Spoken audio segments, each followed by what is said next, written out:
Y muy bien, entonces, enfermedad coronaria obstructiva crónica, ¿correcto? La enfermedad coronaria obstructiva crónica tiene como principal patogenia, ¿no es cierto?, la aterosclerosis. Se describe, ¿no?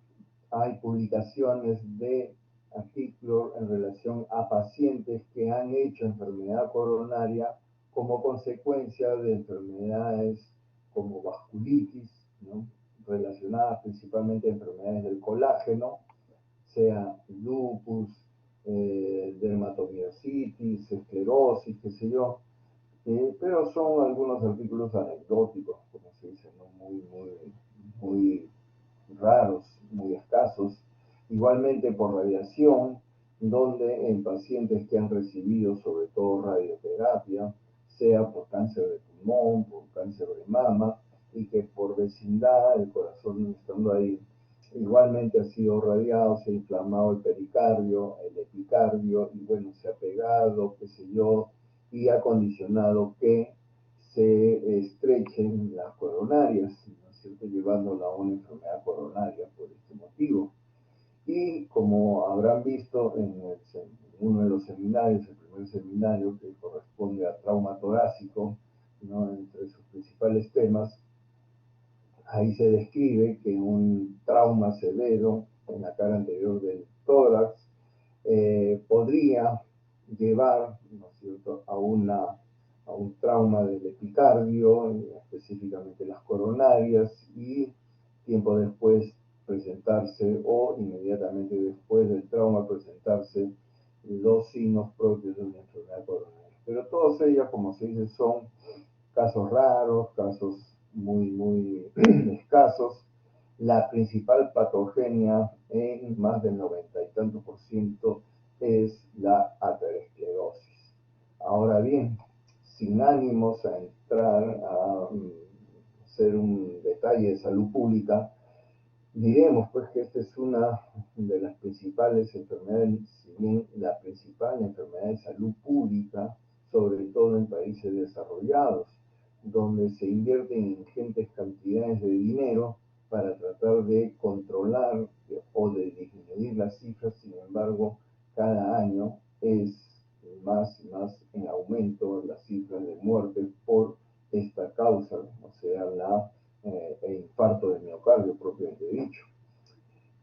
Como ven, tiene una prevalencia de 4-1 a favor de varones con relación a mujeres, y en Estados Unidos, donde hay un mejor registro estadístico, por decirlo así, se señala que habría más o menos alrededor de 4 millones que anualmente debutan con esta enfermedad en Estados Unidos, de los cuales, ¿no?, alrededor de 685.000 muertes por año se calculan estas muertes, ¿no es cierto?, en Estados Unidos. 685.000 personas que mueren cada año, ¿no es cierto?, producto, consecuencia de esta enfermedad coronaria, ¿no?, obstructiva, que lleva al infarto y por ende a la posibilidad de muerte. La principal causa, como se ha dicho, en varones por encima de 40 años es la enfermedad coronaria, y en mujeres, luego que pasan la protección hormonal que llevan, ¿no?, siendo hasta la adultez, correcto, después de los 60 años, o sea, después de la menopausa, estas cifras empiezan a aumentar en mujeres y se comportan más o menos similares a la de los varones. Entonces, llega a ser, después de los 60 años en mujeres, también la principal causa de muerte. Mata más que el cáncer, mata más que los accidentes, etc.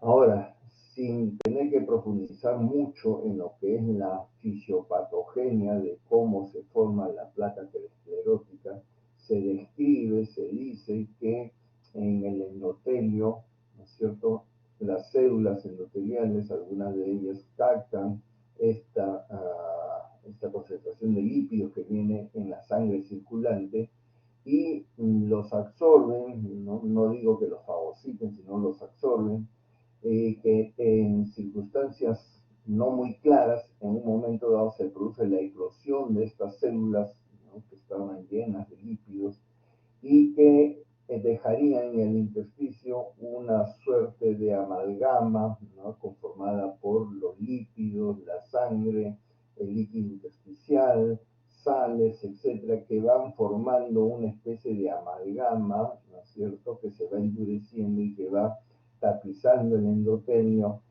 formando lo que sería la placa aterosclerótica. Esta placa aterosclerótica suele ser por lo general excéntrica, más hacia un lado que hacia el otro, ¿correcto? O sea, no es totalmente concéntrica. Y esto hay que tenerlo siempre presente, puesto que cuando se hace una angiografía coronaria, como vamos a ver luego, si el tubo de rayos X está en este lado, ¿no?, lateralmente al vaso, en esta imagen probablemente se sumaría la visión de la sustancia de contraste para la geografía con la densidad de la placa y daría la sensación que no hubiese ninguna placa ni ningún signo de sustracción en la imagen. Sin embargo, si el tubo de rayos X está acá arriba, ahí sí veríamos claramente lo que es la luz del vaso, ¿no?, estrechado por la placa que está. Entonces, debemos siempre, cuando se realiza una angiografía, se hacen de varias incidencias, ¿no?, oblicuo anterior izquierdo, oblicuo anterior derecha, lateral, desde la parte de arriba, etcétera, para tratar de demostrar, evidenciar la presencia de estas placas. Estas placas, como ven, van creciendo insidiosamente, lentamente a lo largo de los años, y cuando llegan a cerrar en más del 70% la luz del vaso, es cuando se producen los síntomas, ¿no es cierto?, propios de la estrechez coronaria, cuál es la angina, que vamos a ver luego. En cualquier momento de la evolución de una placa aterosclerótica, donde en su superficie hay rugosidades, puede darse la formación de un trombo, perdón, la formación de un trombo y cerrar, ¿no?, la luz del vaso al 100%. ¿Está claro? Obviamente que ese coágulo, ese trombo que está cerrando la luz del vaso, nos va a dejar sin irrigación en forma abrupta un territorio del corazón que era irrigado por esta coronaria, produciéndose el infarto, la isquemia aguda, ¿cierto? Iniciado el trombo, también inmediatamente entran en juego los factores fibrinolíticos para tratar de disolver, de recanalizar el vaso, pero esto tarda pues días, semanas y nunca llega a ser total. Entonces el tejido que es irrigado por esta coronaria obviamente va a morir, a perecer, ¿no?, porque no le llega el aporte ni de oxígeno ni de nutrientes, y obviamente es un tejido muerto. Ahora bien, cuando hablamos de enfermedad coronaria obstructiva crónica, ya ustedes lo conocen, son de dominio público, que existen factores de riesgo que llevarían a que esta placa aterosclerótica crezca más rápidamente, ¿no? Estos factores, como los aquí señalados: hipertensión, tabaco, ¿no?, hiperlipidemia, hipercolesterolemia, diabetes, obesidad, antecedentes familiares, sedentarismo, etcétera, se describen mejor en esta lámina, donde trataremos de especificar algunos de estos factores. Aquí arriba, digamos, son los cromosomas. Si bien es cierto, no se ha encontrado un locus, ¿no es cierto?, en los cromosomas como para decir que hay una carga hereditaria directa de que una persona con ese locus, con ese gen, va a hacer enfermedad coronaria de todas maneras. También si bien es cierto, no hay eso, ¿ya? No se ha demostrado todavía que exista, ¿ya? Pero sí se sabe, nos damos cuenta que no es lo mismo ser hijo, nieto, sobrino, hermano, primo de familiares que han fallecido por infarto de miocardio, que han hecho enfermedad coronaria, que los han tenido que operar, ¿no?, de las coronarias. Entonces, tener esos antecedentes familiares prácticamente te está indicando que hay una predisposición familiar para ello, ¿no es cierto? No quiere decir que de todas maneras vas a hacer la enfermedad, pero hay una predisposición. El buen comer, ¿no es cierto? Refiriéndonos a la abundancia, pues, en el comer, al exceso de ingesta de carbohidratos, de grasas que se acumulan, etc. Todo ello va a llevar, pues, a que se acelere la formación de la placa aterosclerótica. Por el contrario, si la persona come balanceado, no come demasiado, es moderado en el comer, ingiere dentro de sus alimentos preferentemente carnes blancas, vegetales, frutas, etcétera, obviamente va a tener una dieta más saludable que si más se, digamos, prefiere en su dieta las frituras, las grasas y estas cosas, ¿no es cierto? El ejercicio y su contraparte, el sedentarismo, ya se ha demostrado, sobre todo en las últimas décadas, que cada vez más el sedentarismo es un factor de riesgo importantísimo para el desarrollo de estas placas. Incluso ya en los tiempos actuales se habla de obesidad, sobrepeso en los niños. Entonces, hay que tener cuidado con estos sobrepeso, con este sedentarismo, ¿no es cierto? Porque es un factor que lleva rápidamente a la formación de una placa. Ahora bien, cuando se habla de ejercicio, ¿no?, y que tenga un efecto cardiovascular, el más simple de los ejercicios es el caminar. Lo único que requiere es la voluntad de hacerlo, ¿correcto?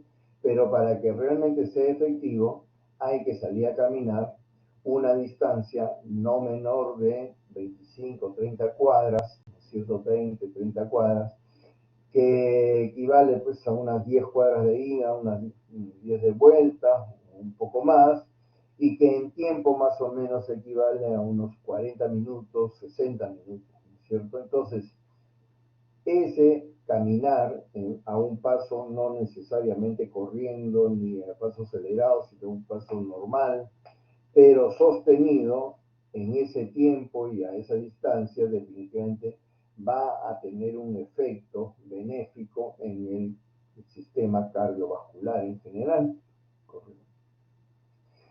Por lo general, las damas, cuando salen o regresan de hacer compras, ¿no?, que han estado toda la tarde, ¿no?, en las galerías de compras, siempre se quejan del dolor en las piernas, ¿no?, de todo lo que han caminado, pero eso no es un ejercicio cardiovascular, porque los tramos de caminata han sido muy cortos y más que todo han estado de pie, poniendo a prueba sus varices más que otra cosa. Entonces, aquí para caminar tiene que ser un paso sostenido y por una distancia no menor de unos 10, 15 cuadras, ¿no?, ida y vuelta, o sea, el equivalente en total de unos 40, 60 minutos de caminata continua. La obesidad es otro factor de riesgo. Este gordito podría, en cualquier momento que uno le haga un dosaje de lípidos, ¿no?, tener colesterol, lípidos, triglicéridos, todo normal. Sin embargo, tiene tanto panículo adiposo externo como también interno, que está sometiendo a su corazón a un esfuerzo mayor para que llegue irrigación a todo ese gran panículo adiposo, como también en cualquier situación de estrés, qué sé yo, puede esos lípidos, colesterol, aumentar, ¿no?, en la sangre circulante y obviamente favorecer el desarrollo de la placa. La edad es otro factor de riesgo. Esta persona pudo haber llevado una vida sumamente saludable, ¿no?, ser atlético, comer que sea vegano incluso, ¿no?, o vegetariano, pero el solo hecho de que tenga más de 70 años ya es un factor de riesgo. O sea, en toda persona por encima de los 70 años, la edad es otro factor de riesgo. La tortuosidad de los vasos, obviamente, no, esto ya es congénito, nadie sabe cómo están sus arterias, qué tan tortuosas es en su discurrir. Se sabe que en las zonas de bifurcación o de que hay desvíos, digamos, muy marcados, se genera turbulencia al paso de la sangre y esta turbulencia pues generaría la formación rápida de una placa en esta zona. ¿Verdad? Entonces, esto también hay que tenerlo en cuenta. Obviamente que contra ellos no podemos hacer nada, pero hay que siempre pensar. La nicotina, el tabaquismo no es otro factor de riesgo, no solamente por el hecho de que el tabaco, el fumar, la nicotina, sobre todo el alcaloide en la nicotina, lleva a que se produzca un vasoespasmo, ¿no?, en las arterias, incluyendo las arterias coronarias. Y este vasoespasmo puede acelerar la formación de un trombo que cierre totalmente el vaso o que fracture la placa. Entonces, no solamente lleva a una inflamación crónica del endotelio que favorece que las placas crezcan más aceleradamente, sino también que podría cerrarse el vaso abruptamente por un espasmo de estas arterias. En general, todas las enfermedades endocrinas tienen un factor de riesgo, principalmente el hipotiroidismo, el hiperaldosteronismo, la diabetes mellitus, etcétera. Las alteraciones metabólicas del hígado, del páncreas, llevan a que, ¿no es cierto?, también favorezcan que las grasas, el metabolismo de las grasas, las proteínas no sean el más adecuado y terminen depositándose en las paredes de las arterias. La hipertensión es otro factor de riesgo muy importante para el desarrollo de la aterosclerosis. La vida agitada, el estrés, las preocupaciones, todo eso lleva, ¿no?, a que se pueda acelerar la formación de la placa aterosclerótica. En general, obviamente, la sumatoria de todos estos factores de riesgo a lo largo de los años de nuestra vida es lo que va a determinar que una placa crezca más o menos aceleradamente, ¿correcto?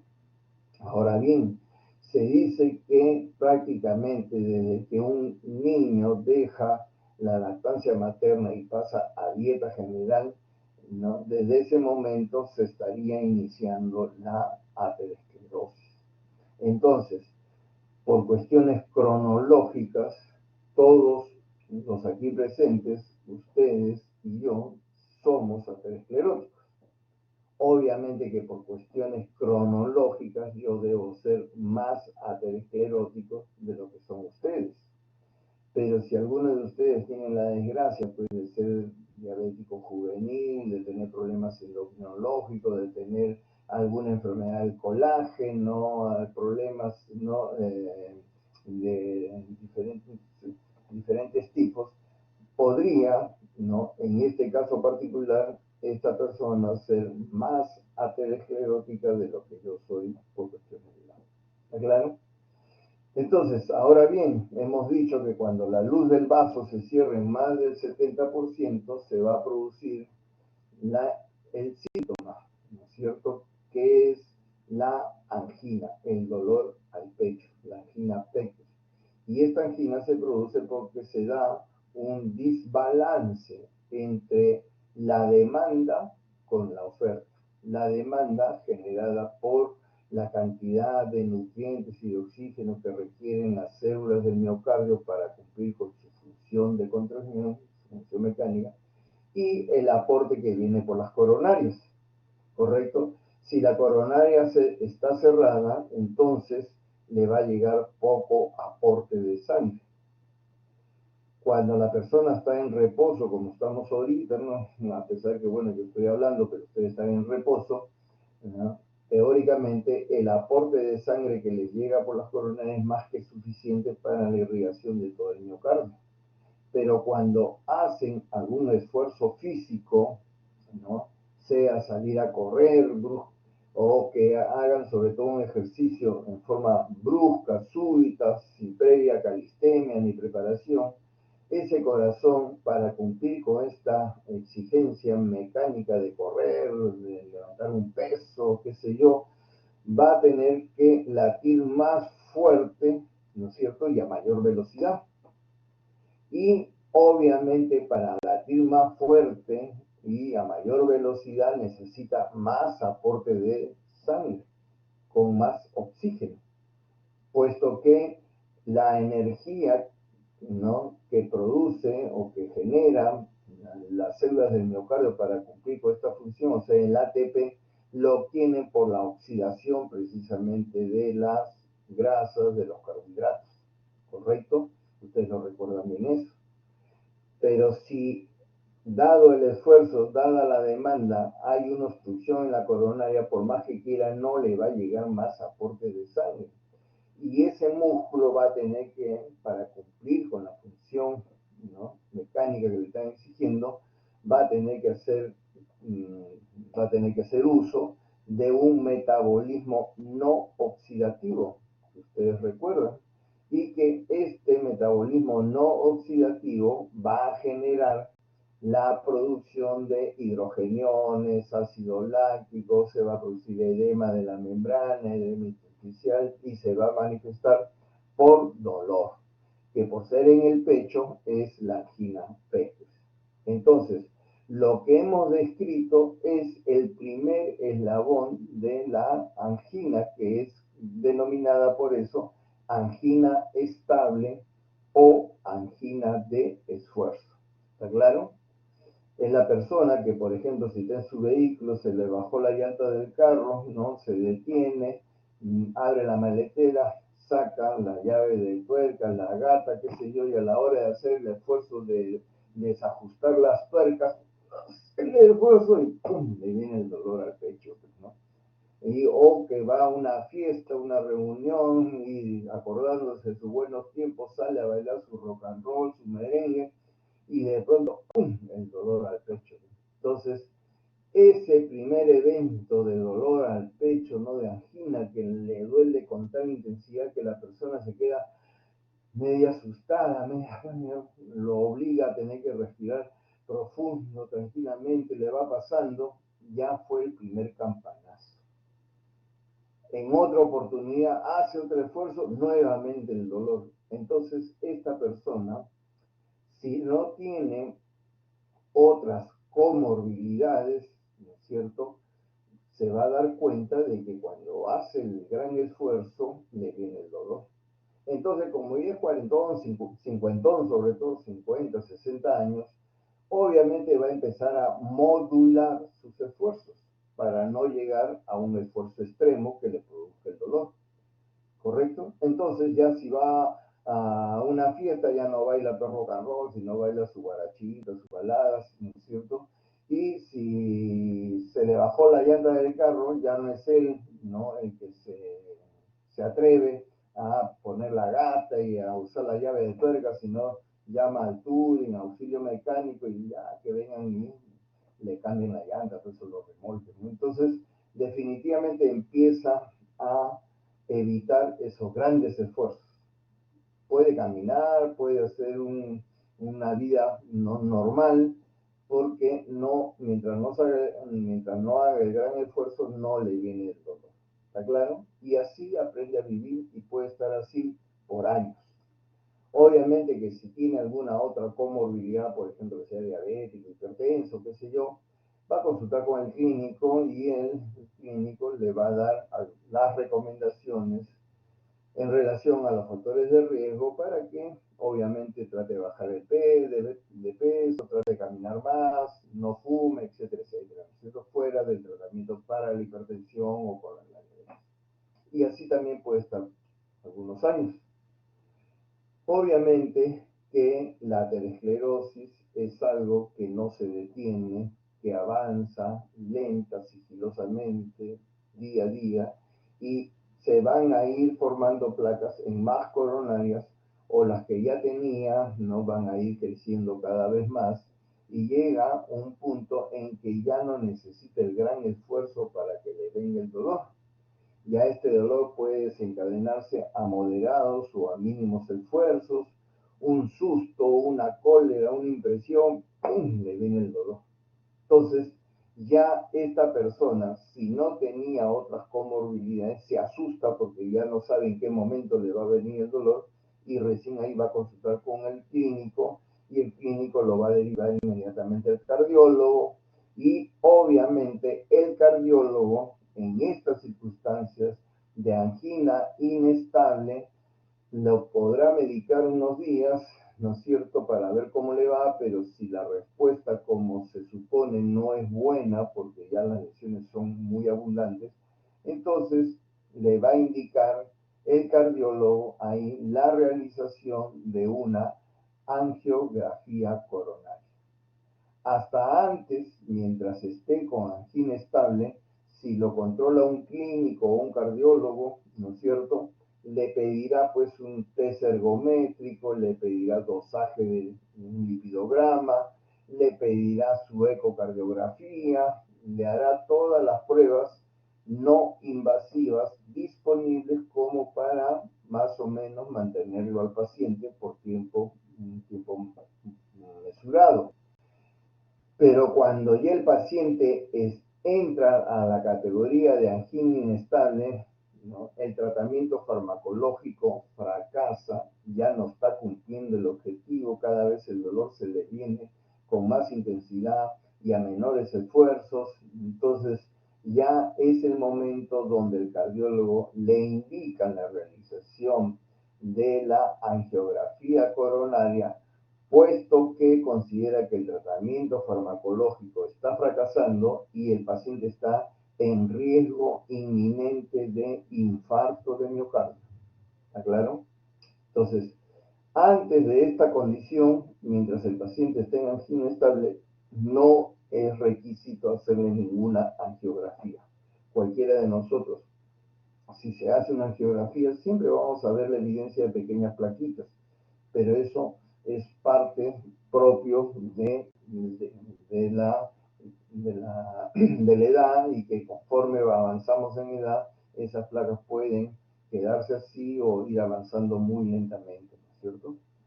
Ahora bien, si el paciente no se hizo el cineangio, no se le ha dado un tratamiento resolutivo a este problema, definitivamente va a tener que, con el tiempo, las placas van a ser más grandes, más insidiosas, en coronarias principales y definitivamente va a terminar haciendo lo que se denomina angina en reposo. O sea, ya ni siquiera descansando va a estar libre de la posibilidad de que le venga el dolor al pecho por una angina de reposo.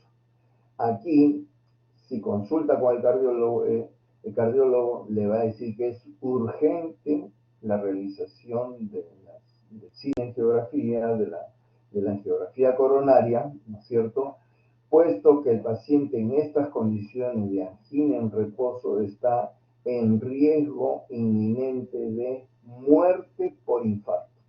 ¿Está claro? En la condición de angina inestable estaba en riesgo de hacer un infarto, pero no necesariamente de carácter de mortalidad. En cambio, para que tenga angina en reposo, debe tener lesiones muy críticas y está en riesgo de muerte por infarto. ¿Está claro? Obviamente que si la coronaria se termina de cerrar y obviamente el paciente hace el infarto, ¿no es cierto?, tejido infartado o tejido muerto ya no duele. Entonces, si el paciente sobrevive a ese infarto y entra en un programa de rehabilitación física, rehabilitación cardíaca, ¿no es cierto?, después de ser dado de alta, ¿no?, con tratamiento médico, por supuesto, el paciente se va a ir reincorporando progresivamente a sus actividades normales y ya no tiene por qué tener angina, puesto que la coronaria que le producía la angina ya se cerró del todo y el tejido ya se murió. Pero si el paciente presenta angina posinfarto, quiere decir que esa coronaria que ya está infartada, ya no pasa nada con ella, pero debe tener lesiones igualmente críticas en otras coronarias, ¿no es cierto?, en otros territorios. Y claro, no podemos jugar con la suerte, como se dice. Está bien que haya sobrevivido a un infarto, pero nadie garantiza que va a sobrevivir a un segundo o tercer infarto. ¿Está claro? Entonces tiene que hacerse el cineangio también en forma urgente, ¿no?, para evaluar la posibilidad de un tratamiento resolutivo de estas obstrucciones.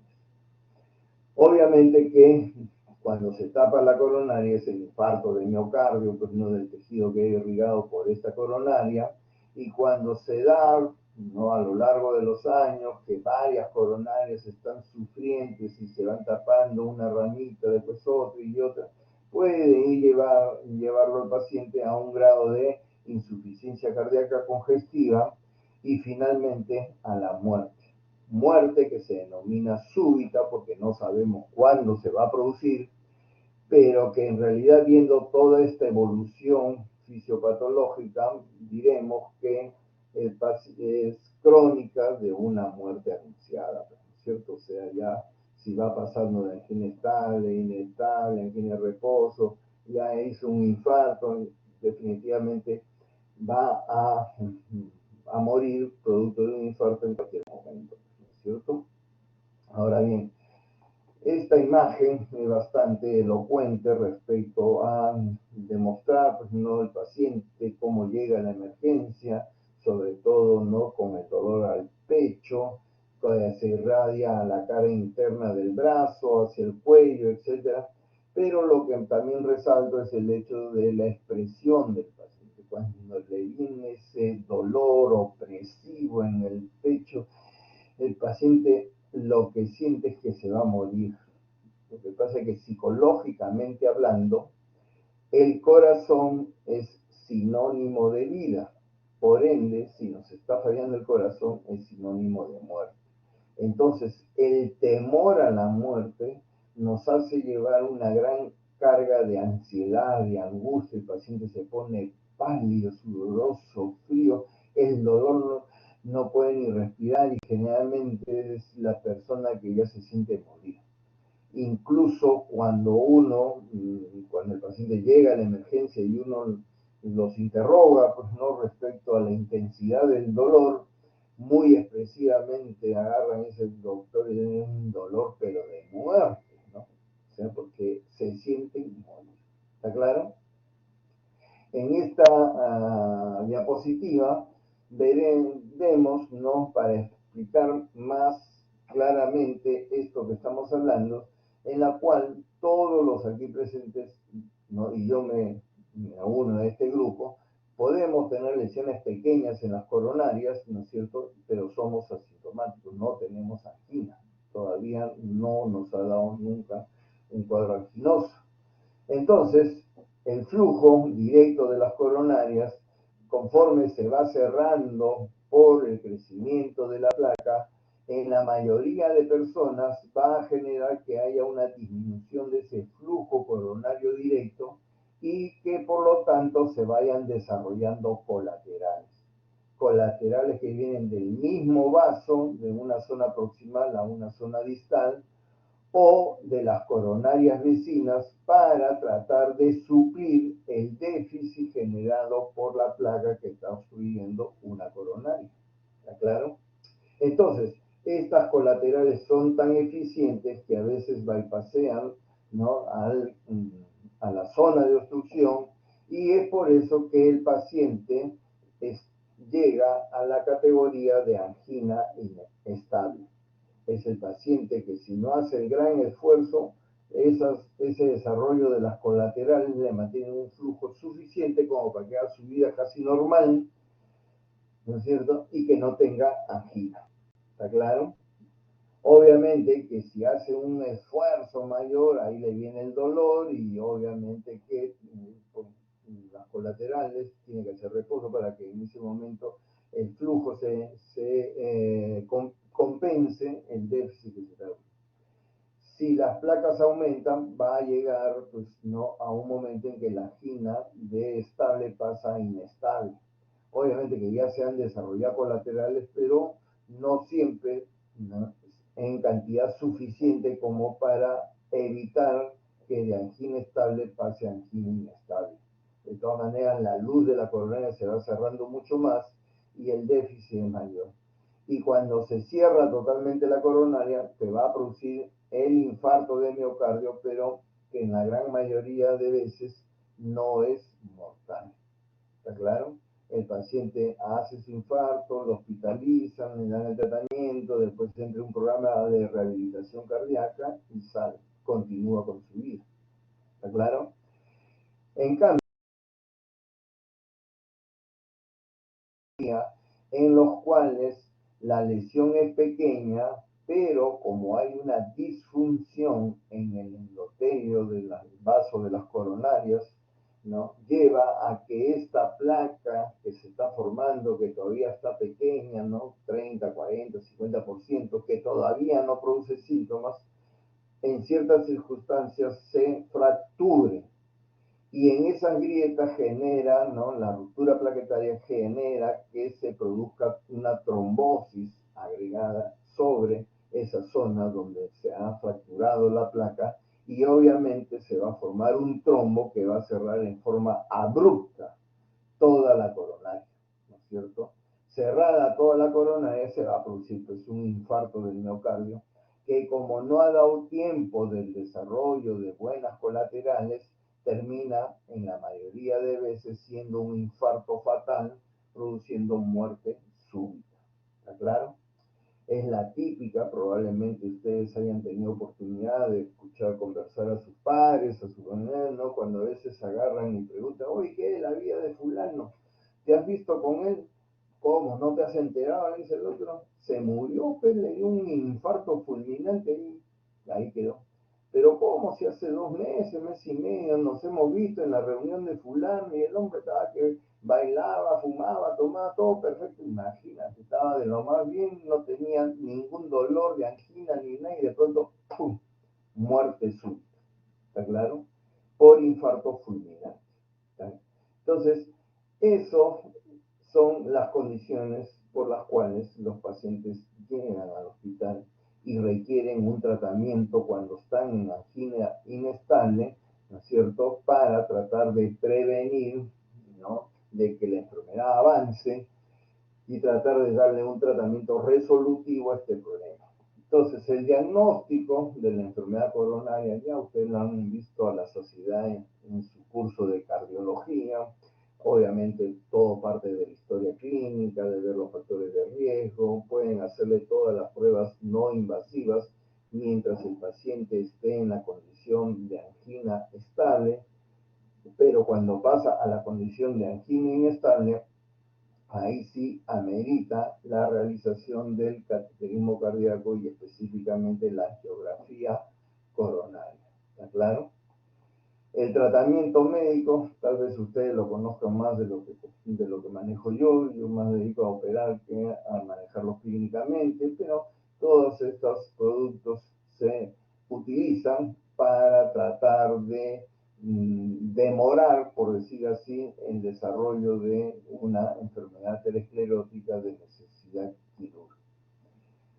Obviamente que cuando ya el paciente está en angina inestable y se realiza la angiografía es porque el tratamiento farmacológico está fracasando y ya como cardiólogos ustedes consideran o el cardiólogo considera que el paciente debe ser sometido a un tratamiento invasivo, ¿no es cierto?, de que puede ser la angioplastía coronaria y colocación de stent, que es lo que realizan los cardiólogos, o la realización de un bypass aortocoronario, que es lo que hacemos los cirujanos. Ya actualmente, ¿no?, este bypass aortocoronario se puede realizar con circulación extracorpórea y parada cardíaca, que es lo convencional, como también se puede realizar sin circulación extracorpórea y sin parada cardíaca, que es lo que también les voy a demostrar. ¿Está claro?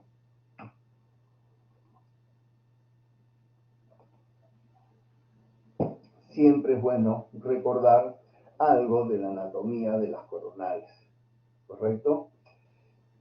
Aquí tenemos la coronaria derecha, que como ven, naciendo de la aorta, en el lado derecho de la aorta, se ubica rápidamente la coronaria en el surco o canal aurículo-ventricular derecho, ¿no es cierto?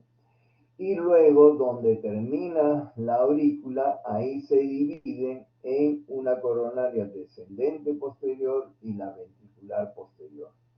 Aquí en esta incidencia en oblicua anterior izquierda vemos el discurrir de toda la coronaria izquierda, ¿no es cierto? Y la zona donde está la coronaria descendente posterior, ¿no es cierto? Y bueno, en este cine no se ve la rama ventricular, por lo dicho, ¿no? Entonces, pero como ven, en esta incidencia ya no en oblicuo anterior izquierda, sino en oblicuo anterior derecha, principalmente vemos, ¿no?, la coronaria derecha. Entonces, en esta la vemos de costado, la cara lateral, y en esta la vemos, ¿no?, en la cara frontal. Entonces, siempre tiene que ser la evidencia en cine, en la angiografía, en mínimo 2 o 3 incidencias para descartar que no tengan lesiones, ¿no?, o placas ocultas.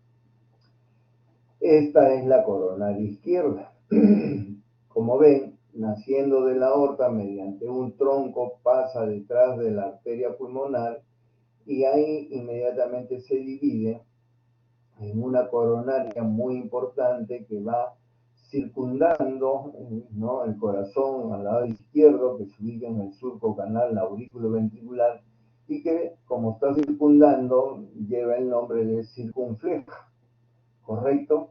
Y en su recorrido va dando estas ramas arteriales para la cara látero-posterior del ventrículo izquierdo, denominadas marginales, porque como la vemos están ahí al margen del corazón.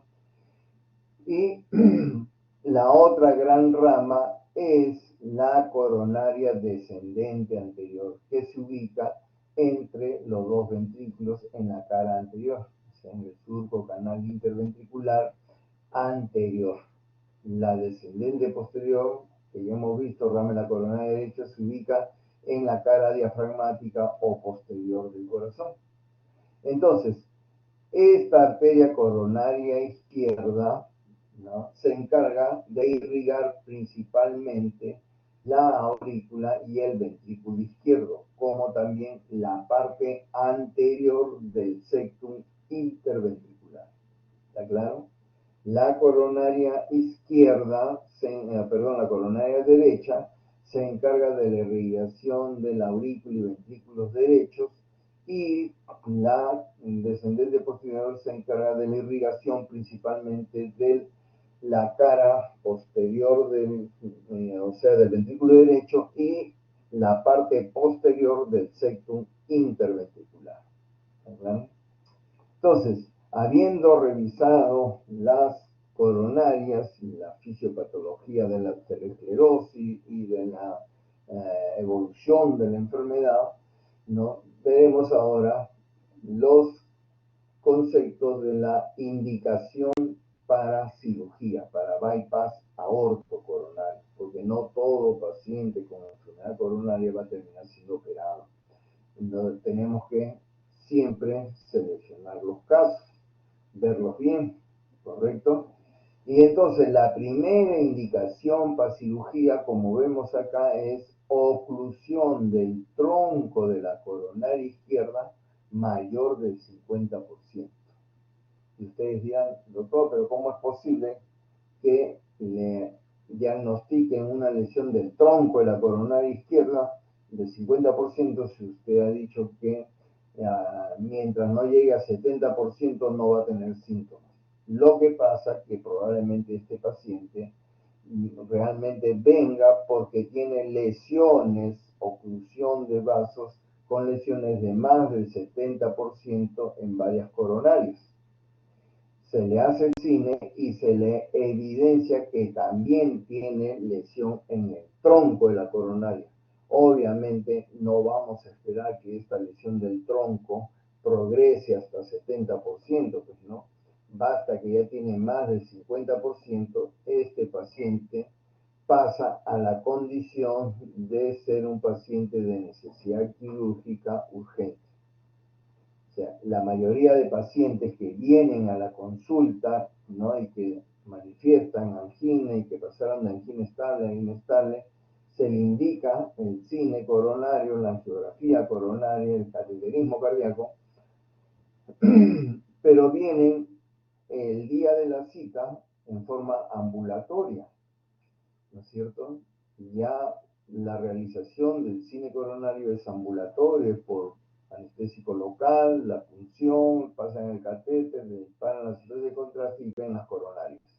Entonces, estos pacientes que si tiene una, dos o tres lesiones de más del 70%, terminado el procedimiento, reposa un rato y con un tarugo de gasa bien comprimiendo bien la zona de punción para que no se forme un hematoma, es dado de alta, ¿no? Y que siga de reposo en su casa. Pero si este paciente también tiene la evidencia de una lesión del tronco de la coronaria, ya no sale de alta. El paciente se queda hospitalizado, se le prepara y se le opera lo más precozmente posible. Dentro de la logística del Hospital Revalidati, generalmente esto lo hacemos a las 24 o 48 horas a más tardar. Porque no es esta lesión en el tronco de la coronaria es como una espada de Damocles, ¿no? Una cosa es no saber que tenemos esa lesión y otra cosa es saber que la tiene el paciente, y a veces de pensar nomás que le van a operar y que tiene la lesión en el tronco, le puede venir un espasmo en este tronco de la coronaria y nos quedamos sin paciente, ¿no? ¿Está claro? Por eso que se tiene que operar lo más pronto posible y el paciente de la sala hemodinámica pasa a la unidad de cuidados coronarios, lo relajan, lo sedan bien y todo lo demás, ¿no? La otra indicación es el tronco equivalente. Entonces, si bien es cierto, ¿no? Una cosa es tener lesión en el tronco de la coronaria de más del 50%, hay pacientes que tienen el tronco limpio, pero aquí en el nacimiento de las coronarias, ¿no es cierto?, tienen lesiones de, por decir, de 60% al inicio de la descendente anterior y al inicio de la circunfleja. Entonces, obviamente, si se cierra esos vasos, ¿no?, pasa a ser el equivalente a una lesión del tronco de la coronaria, ¿correcto? Entonces, igualmente, no podemos esperar que esta lesión del 60% o 66% evolucione hasta el 70%. Se tiene que operar lo más pronto posible, ¿correcto?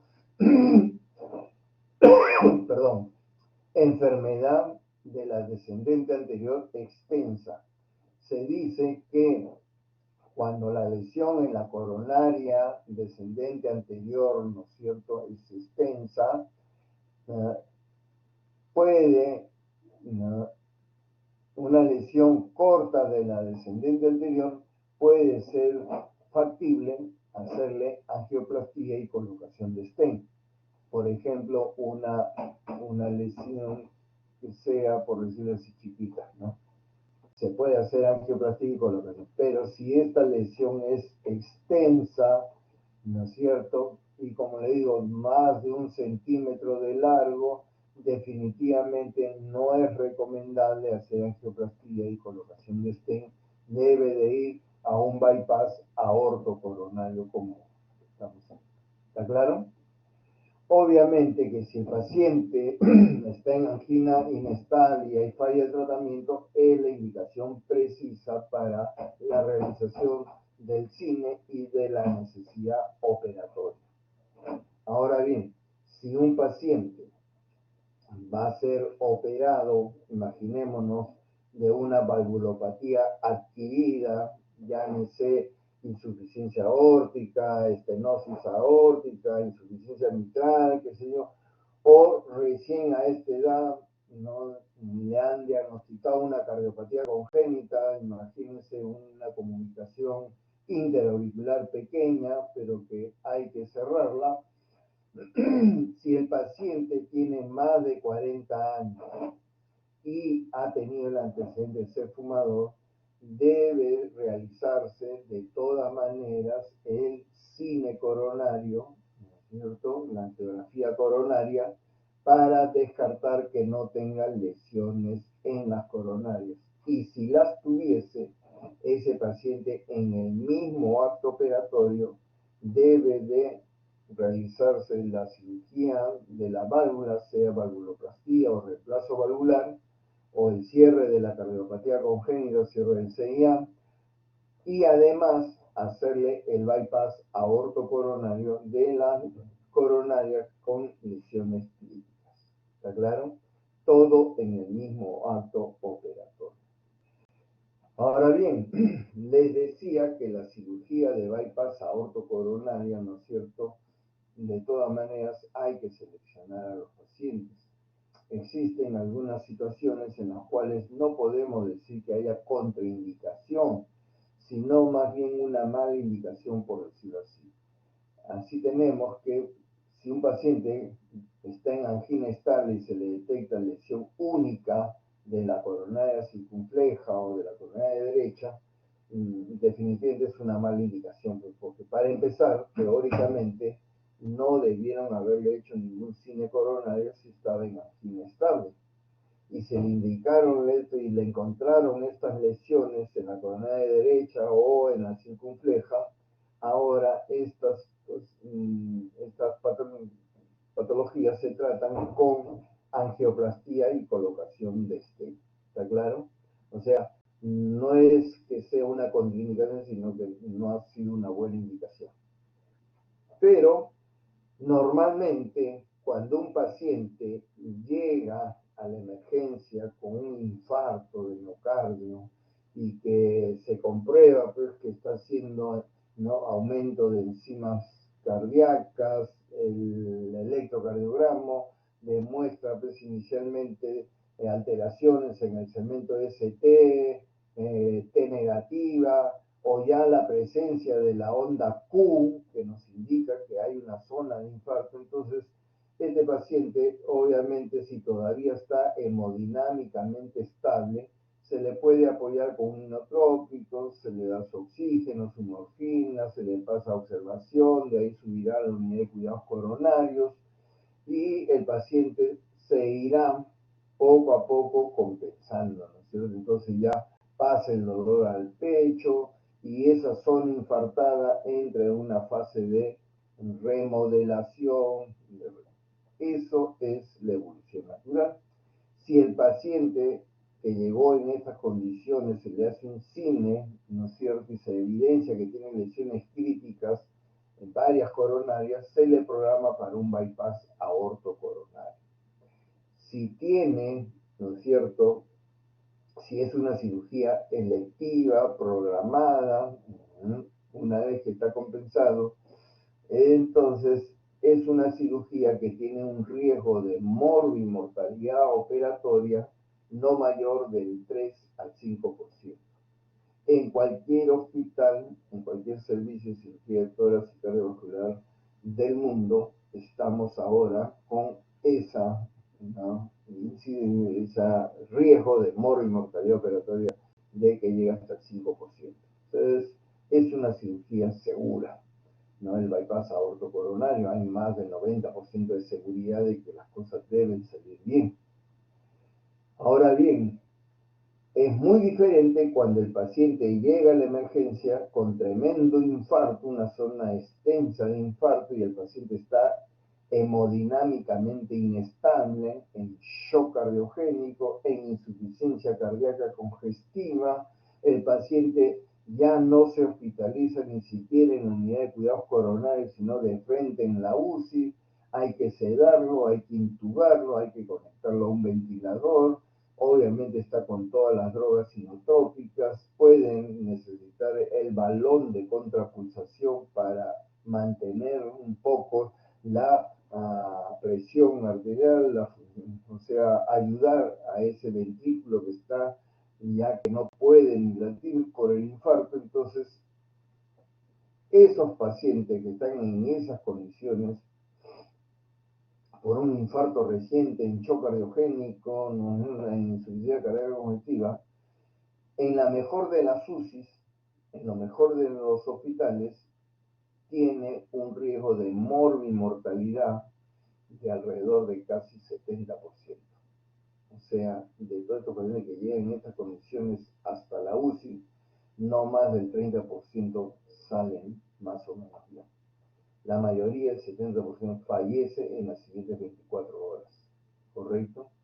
Entonces, ante este panorama, ¿no? Algunos pacientes seleccionados, ¿no es cierto? Bien seleccionados, bien estudiados, que vemos que tienen todavía reserva física, que no son tan viejos, etcétera, ¿no? Los hemos llevado a la sala de hemodinámica, o sea, así, en shock, con los inotrópicos, con el balón, qué sé yo, pasan por la sala de hemodinámica, se le hace un cateterismo diagnóstico nada más, ¿no? Se pasa el catéter y dos disparos, uno en la coronaria derecha y otro en la izquierda, nada más para ver si encontramos las arterias pulposas y dónde tienen lesiones críticas, y estos pacientes en esas condiciones se les lleva a la sala de operaciones y se les opera. Si bien hemos dicho que para una cirugía de bypass aortocoronario electiva el riesgo de morbimortalidad operatoria es del 3%, en estos pacientes en esas condiciones sube hasta el 30%. Pero si comparamos el 30% de morbimortalidad operatoria frente al 70% en la UCI, si no se opera, definitivamente hay un margen de beneficio para el paciente y la posibilidad de que tolere la operación y que salga con vida y ya sale con un corazón revascularizado y, ¿no es cierto?, con mejor pronóstico, por decirlo así. ¿Está claro? Entonces, esto que sí lo consideraban como una contraindicación operatoria, actualmente cada vez operamos más pacientes en esta condición de infarto agudo, de shock cardiogénico. No le digo que a todos sería mentira, pero sí, ¿no?, pacientes que consideramos que son recuperables, por decirlo así, ¿no es cierto? No es lo mismo pues, que llegue a la emergencia un paciente de 60, 65 años a un paciente de 85, 90 años. ¿No? Definitivamente hay más probabilidades en el paciente más joven que en el otro, pues, ¿no? Y así. Entonces, todas estas cosas tenemos que ver. Igual como en la teoría anterior, que hablamos de valvulopatías y como lo deben haber visto en sus prácticas, ¿no es cierto? La cirugía cardíaca, ¿no?, se desarrolló, fue factible, es factible actualmente no corregir casi todas las patologías cardíacas gracias al desarrollo de la que es la máquina de circulación extracorpórea que permite, pues nos permite que el paciente siga con vida a pesar de que nosotros le estamos parando el corazón para corregir la patología que trae, ¿correcto? En el caso de las coronarias, igualmente se le para el corazón y se le realizan los bypasses aortocoronarios. Entonces, esto es gracias a lo que es la máquina de circulación extracorpórea, ¿cierto?, que permite pues que el paciente siga con vida cuando le paramos el corazón. Aquí un reconocimiento al doctor René Favaloro, es un cirujano cardiovascular argentino que trabajando en Estados Unidos fue el primero que describió y empezó a usar la vena safena como puente para los bypasses aortocoronarios.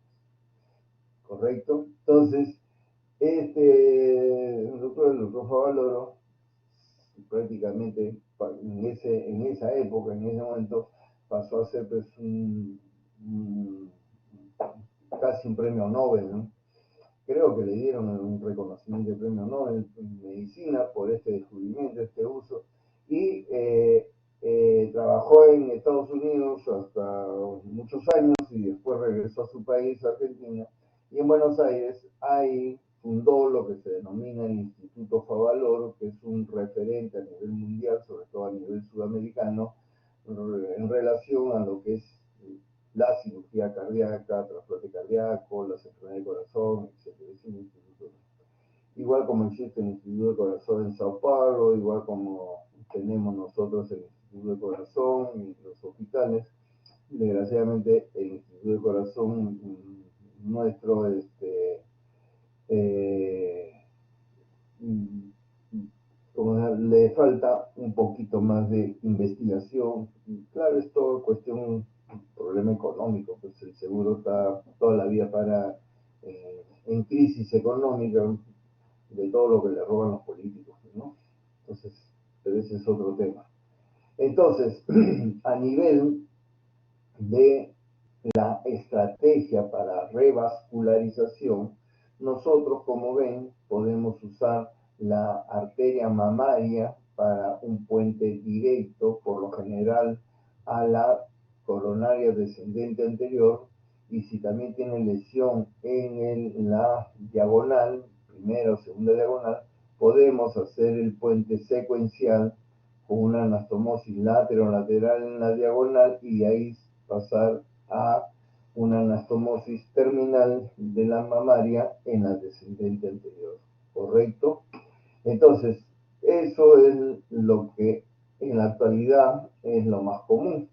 Entonces, esta vena safena, que es la que utilizamos como puente, como comprenderán, cuando las disecamos, tenemos que tener sumo cuidado de ligar todas y cada una de las ramitas, ¿no es cierto?, para evitar la posibilidad de que haya fuga, sangrado, ya cuando la vena haya sido enchufada, puesta, ¿no?, anastomosada directamente a la aorta, porque el mayor impacto que va a sufrir esta vena es la presión arterial sistémica, pues, ¿no?, la presión de la aorta, que es por lo general 120, 130, y si la persona es hipertensa no puede llegar a 140, 150, ¿no? Entonces esta vena pues, se va a dilatar a su máximo de resistencia. Recuerden que las venas tienen más que una sola capa muscular, entonces definitivamente ante esta presión no va a poder tener un compliance, ¿no es cierto?, una contracción como lo suelen tener las arterias. Las arterias tienen 3 capas musculares, ¿no?, más aún que esta vena ha sido totalmente denervada de su lugar de origen. Entonces, definitivamente, esta vena, ¿no es cierto?, va a durar en el tiempo menos tiempo. O sea, normalmente una vena, por esta presión y esta tensión y este estiramiento, el endotelio sufre lo que se denomina una endotelitis, una inflamación crónica, y termina envejeciendo precozmente. Entonces, las venas duran en promedio unos 10 años. Entonces, si nosotros tenemos, ¿no es cierto?, en cambio, las arterias, como la mamaria que ya hemos visto, y la arteria radial, que la obtenemos del brazo, esta arteria radial igualito hay que, con toda cuidado, meticulosidad, hay que ir ligando todas sin machucar, sin comprimir, ni siquiera con la pinza, la arteria, porque si no nos hace unos espasmos que después no se suelta, y esta arteria, como les digo, nosotros la podemos usar como puentes. Igual, ¿no?, es con la mamaria interna, sobre todo la del lado izquierdo, la cual la disecamos, sea con todo su pedículo o esqueletizada, luego la ligamos en esta zona y ya la podemos llevar como puente directo, como les digo, a la descendente anterior o a alguna rama diagonal. Entonces, la estrategia de en qué paciente vamos a usar uno u otro tipo de injerto vascular para los puentes está dada en función de la edad, principalmente. Entonces, todo adulto joven, para nosotros, un adulto joven es menor de 60 años. Nosotros estamos obligados a usar la mayor cantidad de injertos arteriales, ¿correcto? No tendría ninguna gracia que le pongamos una vena sabiendo que se puede tapar en cuestión de 10 años en promedio, ¿no es cierto? Y si el paciente recién tiene 50 y tantos, 60 años, imagínate, a los 70 puede regresar, o finalizando los 60, ¿no? Puede regresar con ese puente tapado, y después a los 75, 76 volver a regresar con el nuevo puente tapado. Entonces así no es. En un paciente menor de 60 años nosotros tenemos que usar todos los injertos arteriales posibles. Aquí este dibujo, ¿no es cierto?, nos muestra pues la revascularización arterial, pero en realidad, ¿no?, esta anastomosis debería de venir de aquí, de la rama subclavia hacia la coronaria descendente anterior. Eso es lo que hacemos. ¿Está claro? Con radial la hacemos para un puente a la marginal, y con la otra arteria mamaria del lado derecho la seccionamos y lo usamos como puente a la coronaria derecha. A veces llega la disección de la mamaria derecha, llega directamente a la coronaria, entonces ya no la usamos en la aorta, sino igualito que la mamaria izquierda, la disecamos y la llevamos como puente directo. Si el paciente tiene más de 70, 75 años, ¿no es cierto?, entonces, o sea, por encima de los 60 hasta los 75 años, siempre en todo paciente, a pesar de su edad, tratamos de usar los puentes de mamaria directamente a la DA. ¿Está claro? Y si ya es más de 65, 70 años, podemos usarlo. Si está entre los 60 y los 70, usamos la radial como puente a la mamaria, y con vena, ¿no es cierto?, a la, con vena pues a la coronaria derecha. Entonces ahí tenemos mamaria a la DA, radial a la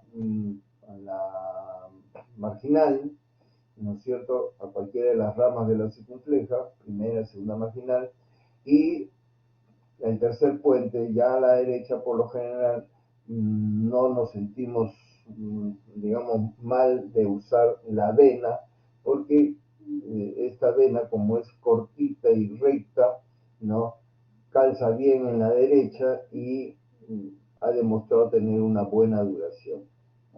Entonces, menor de 60 años, puras arterias. Entre 60 a 70, 75 años, ¿no?, mamaria, radial y vena. Por encima de 75 ya su mamaria y todo con vena. ¿Está claro? Entonces, si el paciente, aparte de la edad, tiene otras comorbilidades, por ejemplo, que sea un diabético, que tenga alguna enfermedad de colágeno, a veces tienen vasculitis, el uso de las arterias es difícil, porque son arterias de mala calidad. Entonces, simplemente ponemos una mamaria, ¿no es cierto?, y lo demás todo lo hacemos con venas. Entonces, dependiendo de las condiciones propias de la persona, hacemos esta revascularización.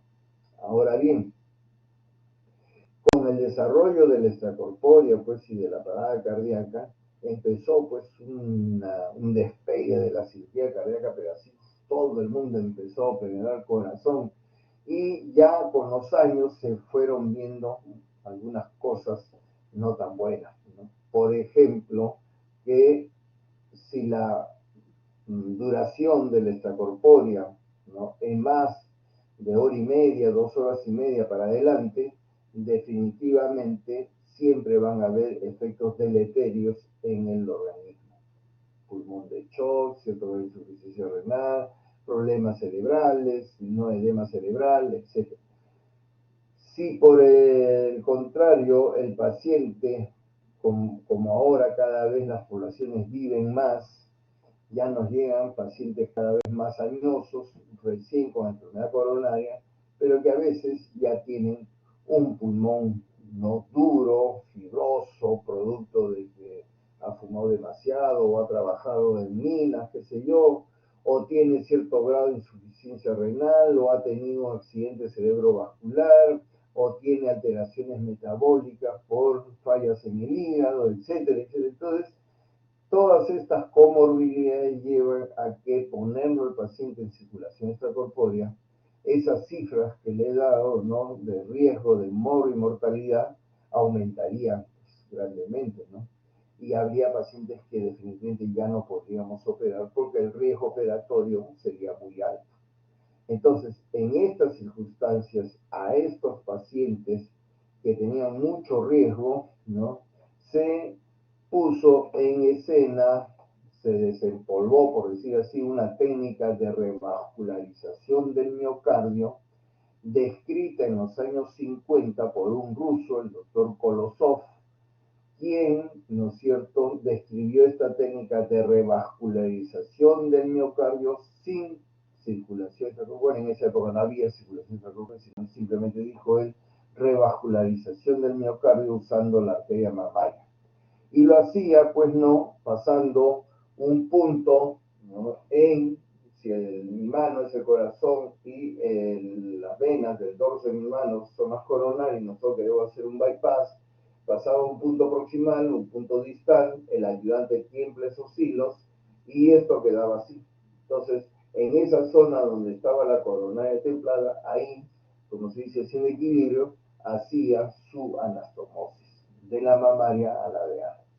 Bueno, esa técnica de los años 50, que en ese tiempo pues el mundo estaba dividido en los comunistas y los imperialistas, nada de lo que hacían los comunistas se enteraban los del mundo occidental y viceversa, ¿no es cierto? Entonces, cuando ya desapareció el comunismo, cayó el muro de Berlín, etcétera, etcétera, ¿no?, entonces empezaron a aparecer publicaciones de estos trabajos, ¿no?, interesantes, y hubieron dos cirujanos latinos también, el doctor Enio Búfalo de Brasil, el doctor Batista en Argentina, y después vino el doctor Benetti, qué sé yo, y que nos descubrieron esta técnica y que la pusieron en uso, ¿no?, y que ya la industria médica vino, ¿no?, en auxilio de esto, ¿no?, y nos desarrolló este dispositivo que es el de la firma Medtronic, el Loctobus, el cual,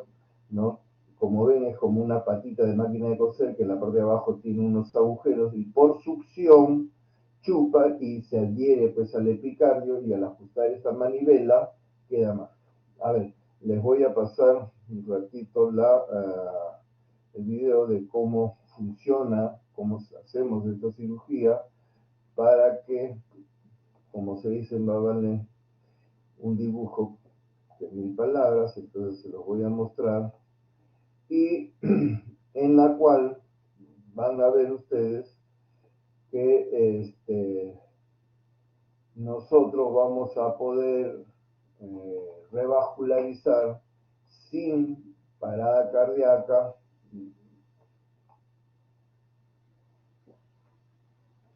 Entonces, ahí tenemos, llegan a ver la imagen, está cargando, ahí está el video. ¿Se llega a ver? A ver, alguien que no esté durmiendo puede responder si se llega a ver. Sí, doctor.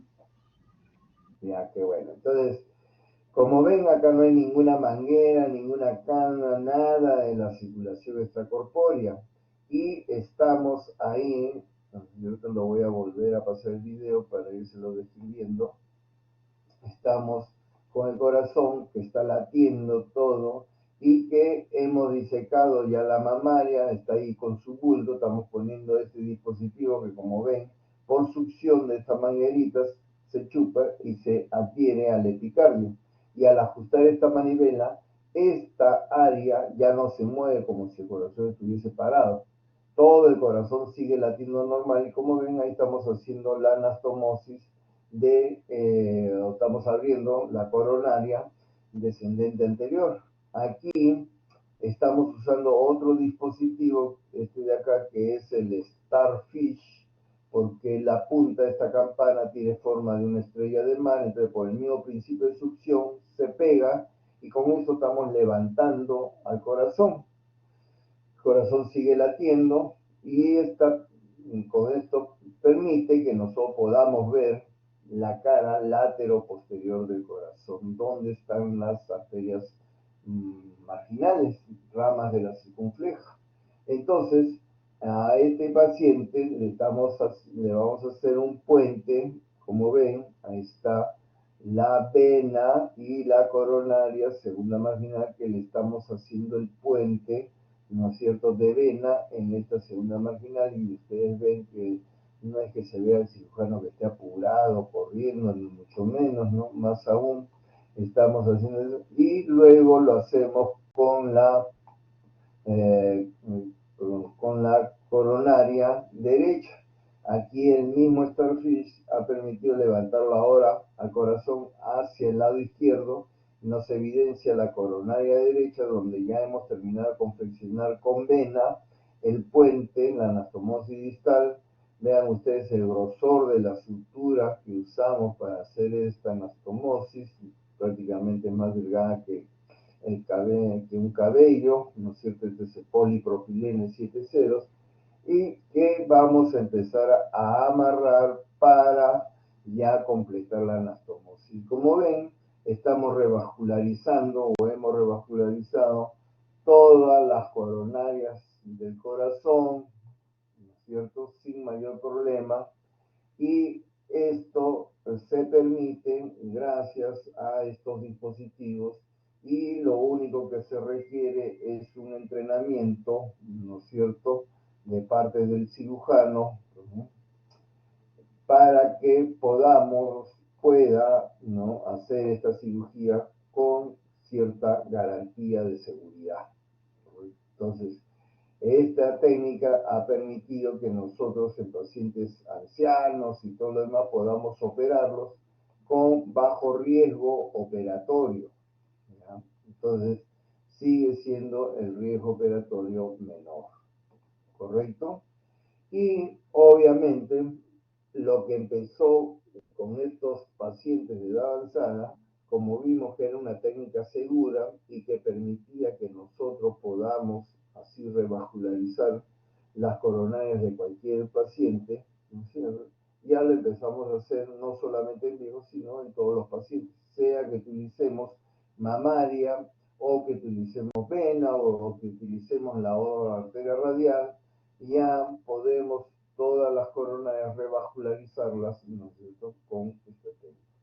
Entonces, obviamente que el paciente, al no estar en circulación extracorpórea ni parada cardíaca, su evolución es un poquito más rápida, ¿no?, pero a largo plazo, los resultados, que es lo que manda en este caso, ¿no es cierto?, los resultados son iguales con ambas técnicas. Entonces, no es que el cirujano que lo haga con esta técnica sea más cirujano que el cirujano que lo haga con circulación extracorpórea y parada cardíaca, no, sino que seleccionado bien los casos, hay esta alternativa, es decir, de técnica operatoria para aquellos pacientes que tendrían mucho riesgo ponerlos en circulación extracorpórea y en parada cardíaca. ¿Está claro? Entonces, ambas técnicas son buenas, los resultados son a largo plazo los mismos, y entonces simplemente se las estamos mostrando para que sepan que existen estas técnicas de revascularización sin circulación extracorpórea. Ahora bien, siempre la pregunta que hacen los pacientes es: ¿cuánto tiempo viviré? ¿Cuánto tiempo me durarán los puentes? ¿No es cierto? ¿Cómo va a ser mi vida? Etcétera. Entonces, lo principal que nosotros tenemos que explicarle a los pacientes es que nosotros le estamos solucionando un problema que lo estaba llevando a la muerte. O sea, le estamos resolviendo un problema de una obstrucción mecánica, ¿no es cierto?, en las coronarias, pero no le estamos curando ninguna enfermedad. Esos bypasses, ¿no es cierto?, van a terminar con el tiempo tapándose, y si el paciente no cambia sus estilos de vida, ¿no es cierto?, los puentes pueden durar menos de lo previsto y así sucesivamente. Entonces, si el paciente toma conciencia de su situación, obviamente pues que debe de cambiar sus estilos de vida, no sé si fumaba ya no fumar, tratar de bajar peso, comer una dieta más saludable, caminar y hacer una vida activa lo más posible, etcétera, etcétera. Toda la idea es siempre corregir los factores de riesgo. Entonces, ¿dónde estamos? Entonces, en el bypass aortocoronario, como les decía, las venas pues duran poco. Vean ustedes, ¿no? En algunos estudios de seguimiento de pacientes, al año de seguimiento, ¿no? Realizándose estudios angiográficos, se ha descrito que hasta un 8% de los puentes venosos que hemos colocado en todos los pacientes que operamos, en total, no sé, un 8% de ellos ya al año tienen obstrucción de los puentes venosos. Un 38% a los 5 años y, como les decía, más del 75% a los 10 años ya tienen los puentes venosos tapados. ¿Está claro? En cambio, los bypasses con arteria mamaria, a los 10 años, más del 98% están patentes. Y a los 18 años, el 85%. Más aún, esta cifra ya se extendió a 25 años. O sea que pacientes que le ponemos arteria mamaria, por lo general esa mamaria está garantizada para un tiempo no menor de 20-25 años en promedio. ¿Está claro? Por eso es que en pacientes jóvenes indicamos el uso de injertos arteriales. ¿Está claro? La mamaria que dura 25 años, la radial que dura más de 15 años, y después ya vienen, ¿no?, los injertos venosos que en promedio duran 10 años. ¿Está claro? Entonces, hasta aquí hemos hablado del bypass aortocoronario, la cirugía que hacemos los. Ahora hablaremos un poco, muy someramente, de lo que es la angioplastía coronaria, como procedimiento también de revascularización. Entonces, esta angioplastía coronaria, como seguramente ya tienen conocimiento, consiste en la introducción de un catéter que por lo general entra por punción, ¿no?, a nivel de la arteria inguinofemoral, ¿no es cierto?, iliofemoral, y que contracorriente asciende, ¿no?, por toda la aorta abdominal, la aorta descendente, el callado, y llega hasta el ósculo de la coronaria, donde nosotros progresamos una guía dentro de la luz de la coronaria hasta atravesar la zona donde se encuentra la placa aterosclerótica, y luego de lo cual, pasada la guía, retiramos ese catéter, ¿no es cierto? O puede ser el mismo catéter incluso que te veía la guía, pero que este catéter tenga un globo, un balón, y inflado este globo, este balón, se va a producir la apertura de la luz de la coronaria. Se estira, ¿no es cierto? Entonces ese globo le damos 15, 20 atmósferas de presión, o sea, una presión alta, y con eso se va a abrir la coronaria. ¿Está claro? Entonces, este procedimiento de angioplastía coronaria, ¿no es cierto?, solamente hasta ahí, abriéndolo con el balón, es una alternativa de revascularización del miocardio. Su indicación es, como todo en medicina debe tener indicaciones, ¿no? La indicación principal que todo el mundo acepta es enfermedad proximal de un vaso único, ¿no es cierto? Y otra situación que todo el mundo acepta es que la estenosis del injerto de vena safena, o sea, si tú has operado a un paciente y en menos de un año ya está nuevamente con angina, tú le haces el cine y compruebas que la vena se está obstruyendo muy precozmente, entonces tú puedes hacerle un cateterismo y hacerle la angioplastía de este injerto venoso, de abrirla, para tratar de que dure en el tiempo lo que está programado, ¿no es cierto?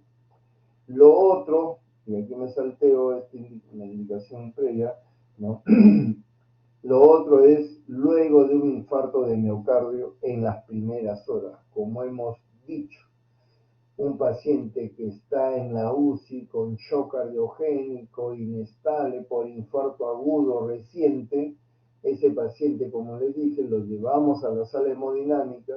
Si el paciente ahí con el manejo médico aguanta, le hacen el cateterismo, no solamente para diagnosticar la coronaria, y si se encuentra la coronaria culposa, y el paciente todavía está estable hemodinámicamente, no se ve estabilizado, tú puedes pasar la guía a través de la placa que estaba cerrada y puedes hacerle la angioplastía coronaria, ¿correcto? A esa coronaria que le estaba matando al paciente por un infarto agudo.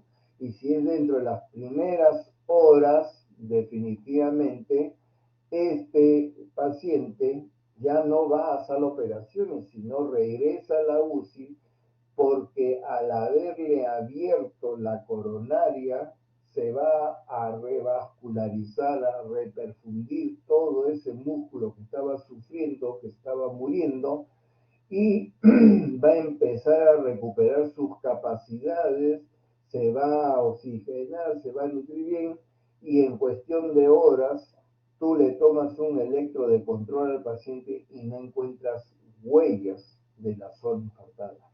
¿Está claro? Entonces, este es un procedimiento en donde la angioplastía coronaria es una angioplastía de rescate, ¿no? Diagnóstica, y que permite pues no solucionar un problema agudo, un infarto agudo, y obviamente ese paciente tal vez pueda requerir de todas maneras operarse, pero ya se opera la siguiente semana como si fuese una cirugía electiva y con un riesgo del 3% de riesgo de mortalidad. ¿Está claro? Entonces es totalmente diferente. Entonces, hasta ahí nadie discute estas indicaciones de la angioplastía coronaria. Pero, ¿cuál es el punto de controversia que se dan en los últimos congresos y encuentros de cardiología, con cirugía cardiovascular y todo lo demás? Es el hecho de que los cardiólogos opinan que pueden hacer o indican la angioplastía coronaria cuando hay varios vasos seleccionados, varios vasos con varias lesiones seleccionadas, ¿no es cierto? Y ahora les voy a explicar por qué la controversia.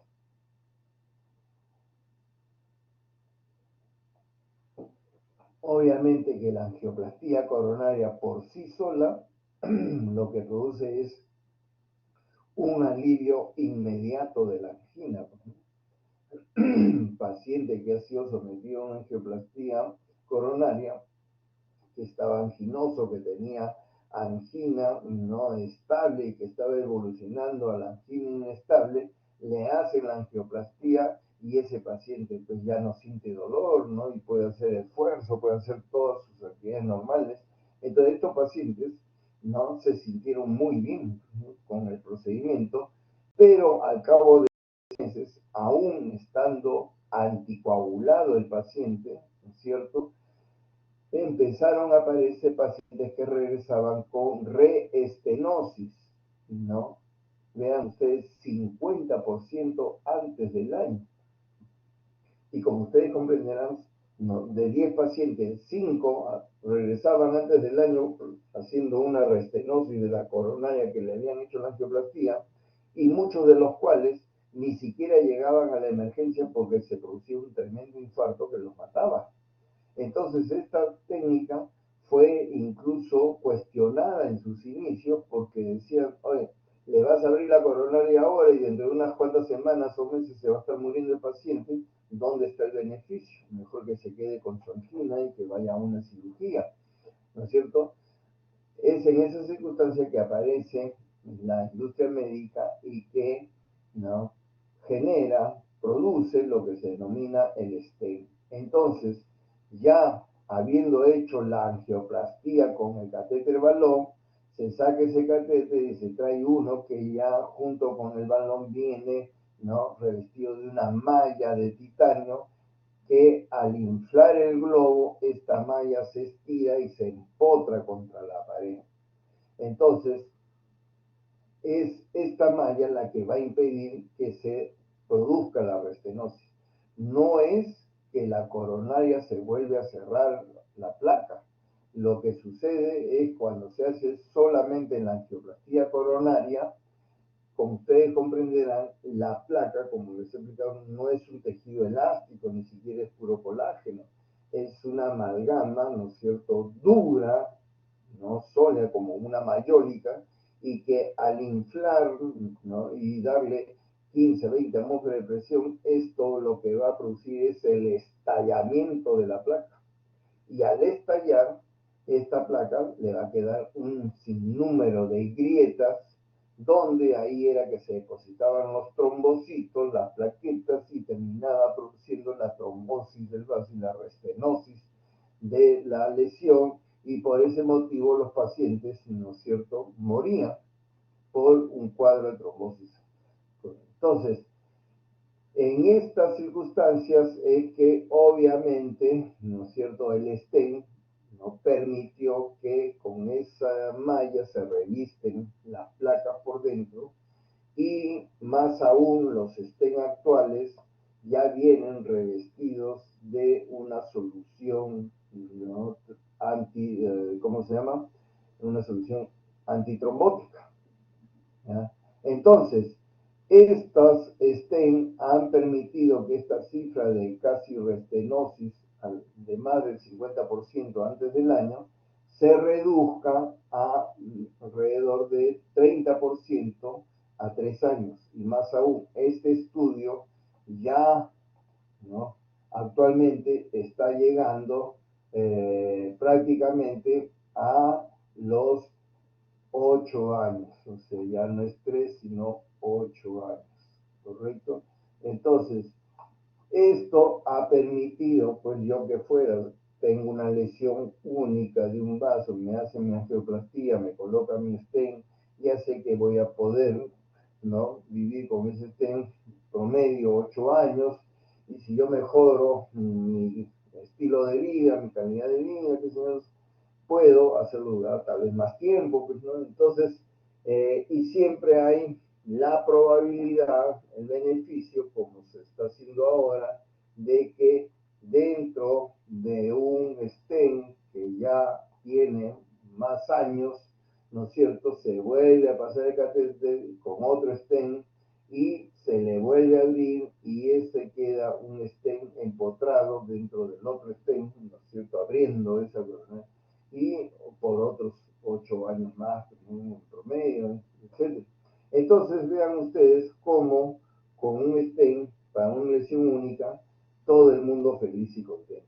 Pero ¿cuál es el problema? Pues el problema es que, como les digo, los cardiólogos opinan que pueden hacer, ¿no?, varias angioplastías y colocación de stent en varios vasos seleccionados, y el detalle es este, pues 1, 2, 3 lesiones, ¿no es cierto?, en 3 coronarias se aceita. 2 lesiones pequeñas en una misma coronaria, no una arriba y otra más en el medio, se aceita. Pero ya una lesión larga, como le digo, la del descendiente anterior, o lesiones por todas las coronarias, definitivamente, ¿no es cierto?, en esos casos no está indicada la angioplastía y colocación de stent. ¿Está claro? Debe de ir a bypass aortocoronario. ¿Está claro? Entonces, el detalle es esto, pues, ¿no? Tener la suficiente conciencia, convicción de estas cosas, porque tú sabes, si pones un stent, haces una angioplastia y colocas un stent, tú tienes un 30% de riesgo a 8 años. Pero si le colocas 2, 3, 4 stents, este porcentaje va a ir subiendo. Entonces, por decir, tú le pones 3, 4 stents, ya el porcentaje va a ser no solamente 30, sino 60, 70, 80, 90% de probabilidades que uno de todos los stents que colocaste se cierre, ¿no? A los 8 años, antes de, como máximo a los 8 años. Entonces, si un stent se cierra, te va a producir un infarto, pues, ¿no? Entonces, el detalle es ese. ¿Está claro? La idea es una lesión, dos lesiones en vasos únicos, tres lesiones, todo el mundo, los congresos, los cardiólogos, todo el mundo los acepta, los cirujanos lo aceptamos. Pero ya más de eso, o que en una coronaria una lesión larga, como les mostré de la DA, ¿no? Que ya merite poner en fila india 3, 4 stents, como si fuese una caravana, ¿no? O los vagones de un tren, definitivamente ahí hay el riesgo de que en cualquier momento uno de esos stents se trombose y puedes producir un infarto y terminar siendo fatal. ¿Está claro? Bueno, eso es todo lo que tenía que comentarles respecto a esta cirugía. Lástima que hay muy poca asistencia. Desgraciadamente, en en los últimos tiempos, ¿no es cierto? Vemos cada vez más preocupantemente que los alumnos no asisten a la teoría, pero bueno, ya como se dice, hemos consultado, el coordinador opina que después le pasará la factura pues, a la inasistencia de toda esta gente, ¿no? Muy bien, no sé si hay alguna pregunta, algo que haya quedado no muy claro, algo que quieran que se les aclare, con toda confianza, este es el momento, no esperen el examen para después decir como no le pregunté.